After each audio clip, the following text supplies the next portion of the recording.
How would you go about, as president, deciding when it was in the national interest to use U.S. force, generally? Well, if it's in our vital national interests, and that means whether or not our territory, our territory is threatened, our people could be harmed, whether or not our alliances, our defense alliances are threatened, whether or not our friends in the Middle East are threatened, that would be a time to seriously consider the use of force. Secondly, whether or not the mission was clear, whether or not it was a clear understanding as to what the mission would be. Thirdly, whether or not we were prepared and trained to win, whether or not our forces were of high morale and high standing and well equipped. And finally, whether or not there was an exit strategy. I would take the use of force very seriously. I would be very careful about using our troops as nation builders. I believe the role of the military is to fight and win war and therefore prevent war from happening in the first place. لعل هذا ما يجعل القمة الحالية مجرد بروفا للعمل الحقيقي الذي سيبدأ مع تشكيل إدارة الرئيس المنتخب باراك أوباما. لم يحن إذن موعد تبادل الأنخاب، فالخلافات تطغى على القمة، إذ تقترح أوروبا تعزيز الدور التدخلي للحكومات في حين تتمسك واشنطن بالنظام الاقتصادي الحر. I wish to say finally, as I've said many times before, that this is not a war with Islam. It angers me, as it angers the vast majority of Muslims, to hear bin Laden and his associates described as Islamic terrorists. They are terrorists, pure and simple.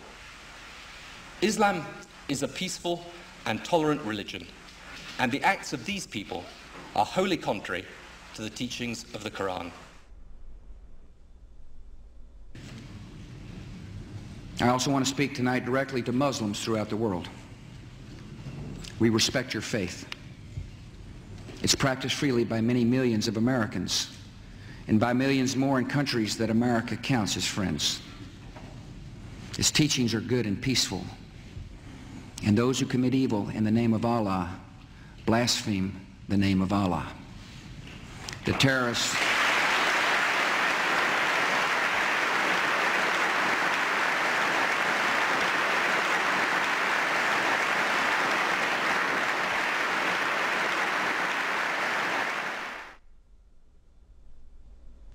I want you to understand, I want the world to understand that our actions today were not aimed against Islam. The faith of hundreds of millions of good, peace-loving people all around the world, including the United States. No religion condones the murder of innocent men, women, and children. But our actions were aimed at fanatics and killers who wrap murder in the cloak of righteousness, and in so doing, profane the great religion in whose name they claim to act.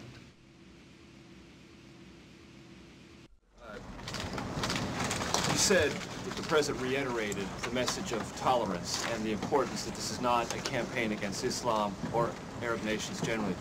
Has it been communicated to the administration from those nations, from that part of the world that you've been talking to recently, that is a highly critical thing for the President to do, not just once, but over and over and over again? So why? We are a country that judges people not by their religious beliefs or by their color, but by the fact that we're all Americans. So that was the first part of the message. The second part of the message is that we have a lot of friends around the world who are Muslim.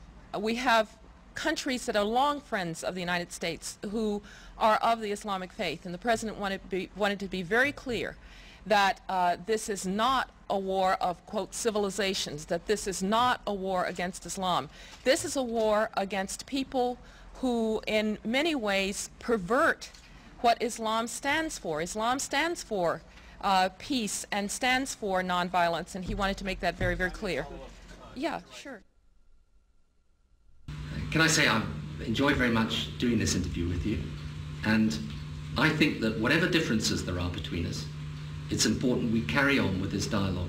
Maybe one of the problems that arises out of all this is there's been insufficient dialogue between the Arab world and the West, between Islam and between people of other faiths. And I hope that we can establish a proper dialogue And maybe that would be some good that could emerge out of the terrible events of the 11th of September. Some personal question, Mr. Blair, at the end. I know you have so many meetings and people are waiting outside. I've read, I think, in the Times that you read about Islam. What do you know about Islam? Well, I do not in any shape or form pretend to be an expert, but I do read the What message. do you read? What interests you? I read the message of the Quran insofar as it can be translated, and I read about Islam, and I enjoy doing that. And I think there's, I've learned things about the Quran that I never knew before, and I think a lot of Christians would be interested. That's one of the reasons I say to you, it would be good if out of this we had some more dialogue and some more faith. And the reason I have to leave you now is because I'm going to meet some religious leaders, both Muslim and Christian and Jewish, upstairs, and in order to discuss with them how we can bring the faiths closer together. So, shukran lal jazeera. Shukran, Mr. Blair. What did you say in Arabic? Shukran lal jazeera. Shukran jazeera. Thank you very much.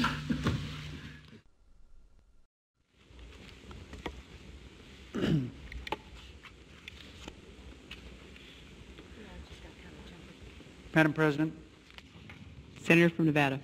I've been on the floor before speaking about Islam and what a great religion it is. I've said before, and I repeat, that my wife's primary physicians are two members of the Islamic faith, her internist and the person that has performed surgery on her. I know them well, been in their homes, socialized with them, talked about very serious things with them. We've helped each other with family problems. I've been to the new mosque with them in Las Vegas. They're wonderful people with great families. And I've come to realize that Islam is a good religion. It's a good way of life. People have a good health code as their religion dictates. And they have great spiritual values as their religion dictates. And it's too bad that there are some people, misdirected people around the world, trying to take away from this very fine religion. I believe that they cannot give this religion a bad name. I think that the power of this religion and the power of the people in this religion will overcome these evil people who are using this fine religion to do bad things to innocent people.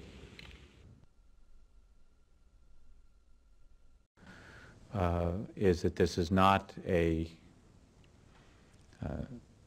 clash against Islam or Arabs. This is about freedom, not culture. It's about